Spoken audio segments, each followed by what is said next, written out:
ભોળાનાથના દર્શન. જય ગણપતિ દાદા, જય કષ્ટભંજન દેવ, જય સ્વામિનારાયણ. જય સ્વામિનારાયણ. અમૃતનું આચમન. આખી જિંદગી ધંધામાં અને વ્યવહાર સાચવવામાં જ પડ્યા હોય અને પાછલી ઉંમર પછી માળા હાથમાં લેતો ભજન થાય નહીં, ઉલટાની માયાવતી. કેમ કે તેણે ભગવાન ભજિયાનો ઢાળો પાડ્યો જ નથી. જય સ્વામિનારાયણ. જય સ્વામિનારાયણ. જય સ્વામિનારાયણ. Good morning. જય સ્વામિનારાયણ. જય સિયારામ. જય શ્રી કૃષ્ણ. હવે આ લગભગ આ વર્ષની અંદર રાજુ એટલો વરસાદ પડ્યો છે કે લોકોને એમ કહેવાય કે જરૂર નથી ને એટલો બધો વરસાદ પડ્યો છે એટલે ભીનિયા કાળ જેવું થઈ ગયું છે. વરસ નબળું બતાવશે આ ફેરે. અને વરસમાં કેવું થાય કે એમણે વરિયાજ કર્યો એટલે છોડવાને જે પાણીની જરૂર હતી એની કરતાં 3-4 ગણું પાણી મળી ગયું. છોડવાનો વિકાસ અટકી ગયો છે. ખેતરમાં કામ થાય, કાંઈક એનું હાથી હાલે તો આગળ પડતા છોડવા વધે. પણ આમાં તો હવે એક ધારો એમણે ચાલુ છે. આ મહિનામાં એવું લાગતું હતું કે ખરાડ હારી આપી છે, એકાદ બે ઘરમાં હાથી હાલી ગયા, ખેતર ચોખ્ખા થઈ ગયા છે, વાંધો નહીં આવે. હજી પાછો ચાલુ થયો. હવે હજી પાછું એવું કહે છે કે આપને તો ખબર ન પડે લાંબી નક્તરોમાં, પણ આગાહીવાળા અને જે આપણા વૃદ્ધો વડીલો છે એ એમ કહે છે કે બધાય નક્તર વરસશે. એટલે દિવાળી સુધી વરસાદ આવશે, કે છેલ્લે સ્વાયત આવે એ વરસશે. તો દિવાળી સુધી વરસાદ આવે તો ખેડૂતને બિચારાને બહુ મોટે પાયે નુકસાન કહેવાય. અને આ તો બધી ઈશ્વરી ગતિ છે, ભગવાનના હાથમાં છે. એટલે ભગવાનને પ્રાર્થના કરી કે ભાઈ હવે જો ખેડૂતને થોડું ઘણું આપે તો સારું કહેવાય. નકર તો બિચારાને નુકસાની. અને ઇન્ડિયાની અંદર બધાય ધંધામાં ટાણે મંદી છે અને લોકોને બિચારાને સુરતવાળાને એને તકલીફો પડે છે. હીરામાં બહુ મંદી છે, બધાય ધંધામાં. હીરામાં એક ધંધા મંદી હોય એટલે બધાયમાં મંદી હોય. એમાં પાછું વરસ નબળું થાય. ખેતીમાં મંદી એટલે બધાયને માણસોને બિચારાને તકલીફ બહુ પડશે. બધાયને તકલીફ ન પડે એવી ભગવાન પાસે પ્રાર્થના કરી અને ભગવાનને બધાને હાજર નરવા રાખે અને સુખેથી રહે એવી ભગવાનને પ્રાર્થના કરીએ છીએ આપણે.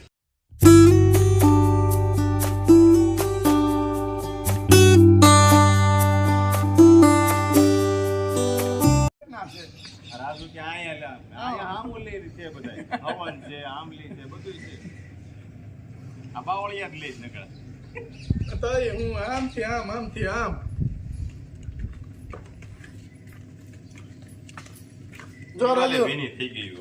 જો ટિંડોરા કેટલા આપણે આવી ગયા છે. દિવાલો ભીની થઈ ગઈ. દિવાલોમાં ભેજ એટલો બતાવવા મળ્યો છે, એટલો વરસાદ આવ્યો છે. આજ આપણે છે ને અને ઉતારવાના ચાલુ કરવા છે. લાટ બધા થઈ ગયા છે એટલે હવે આને ઉતારી લે ભાઈ. મસ્ત મસ્ત મસ્ત મસ્ત મસ્ત ટિંડોરા લઈ લો. ક્યાંક વાસણ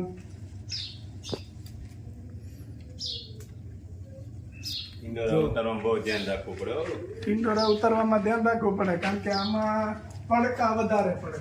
પણ ન હોય આપણે ભગવાનની દયાથી તો ધ્યાન તો રાખવું જ પડે. હા, ધ્યાન રાખવું પડે.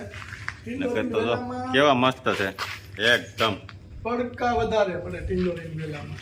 અને પાછા લીલા હોય એકદમ, એને કલર ના હોય, ખ્યાલ ન આવે કોઈ. હા, જો અહીંયા બહુ બધા છે ટિંડોરીના વેલામાં. મસ્ત મસ્ત ટિંડોરા છે. અને ઓલાની ગોળે આ શું કહેવાય, પ્યોર ઓર્ગેનિક કહેવાય. ઘેરે હોય આમાં ન કોઈ દવા કે ન કાંઈ ખાતર, દેશી ખાતરની અંદર આ બનાવેલા પાકેલા હોય. એમ દેશી મસ્ત થાય સાજીભાઈથી. અને થાય છે હારા. પણ આપણે હજી આપણા ઘરના છે એટલે કુણા જ લેવાય ને. મોટા હુકામ આપણે ખાવા દેવા જોઈએ. ઘરે ને ઘરે હોય એટલે થઈ જાય. જો વાહ, રાજુભાઈ જો ઉતાર્યા મોટા મોટા. મને તો ઓલા ઘરે કુણા ટીટોરા હોય ને એ જ દેખાય, મોટું ઓછું દેખાય. વાહ ભાઈ વાહ, એમ જાણ્યું હશે. પેલો ચારે બાજુ આવ્યો, આમ આવ્યો, આમ આવ્યો, આમ આવ્યો, આમ આવ્યો. તુલસીની અંદર તુલસીમાં એમાં ટીંડોરો વેલો ગયો છે. એમાં એવડું મોટું થઈ ગયું.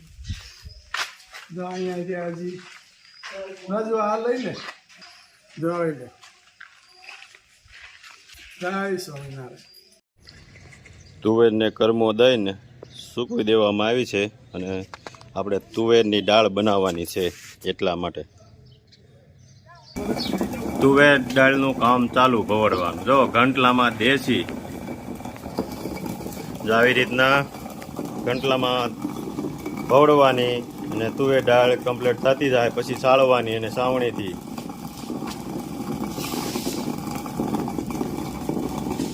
લાલ તુવેર, હા લાલ તુવેરની દાળ છે આ. જોઈ લો. એમાં લાલ મળી એટલી લાલ છે હા, અને આ સફેદ. આ પીળી પીળી છે, સફેદ. આ સફેદ કહેવાય, દાળ કરીએ ને એટલે પીળી થઈ જાય. સરસ.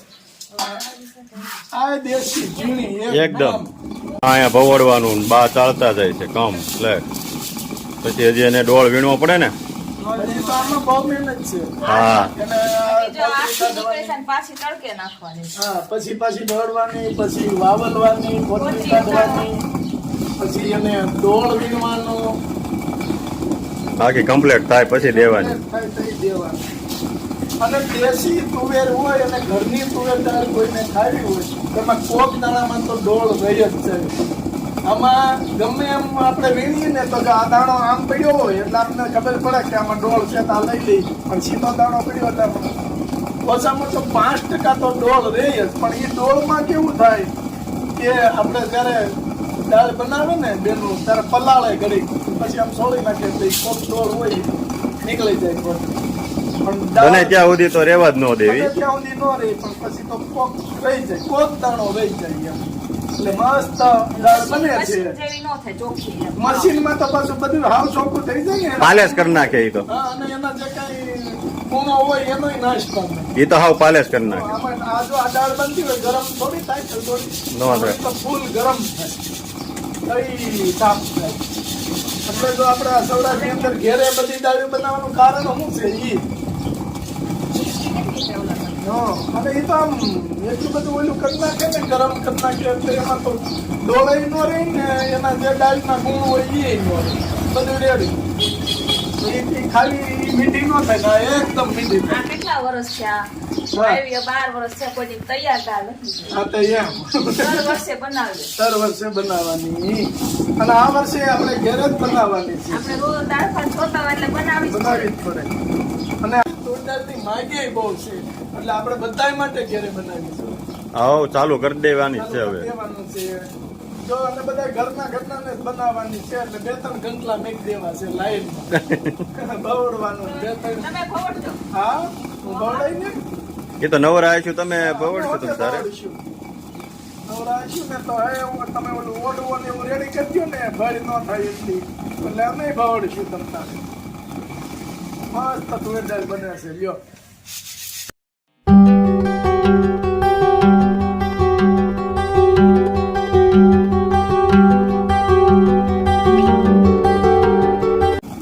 મારે એમ ક્યાં ઘંટલો બધું તૈયાર કર્યું છે, તમારી માસી ગોગા ગાણી કરશે. ઘોઘા ગાળી. છોકરી કોઈ દી તો ઘોઘા ગાળી થાય. ગાતા જાઓ, પેલા ગોગા ગાણી ગીતે ગાવું પડે ને. તારી પીલે ગાળી.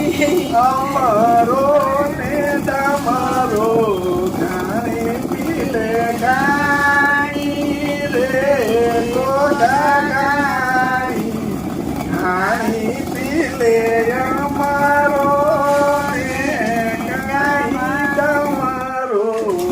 ઈ પેલા રાજેશભાઈ અંગે છોડો પીકી ભર્યા બેઠા શેરે બાજો હવે જુએ માઠું રે વીરના દાદાની વિનુભાઈ દાદા વે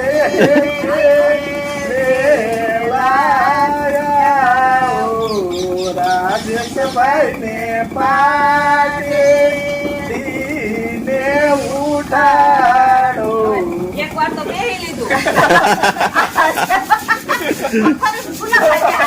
ગુલાબભાઈ પાસે બેહાડે છે. હા હવે ગુલાબભાઈ બેહારવાના છે આપણે.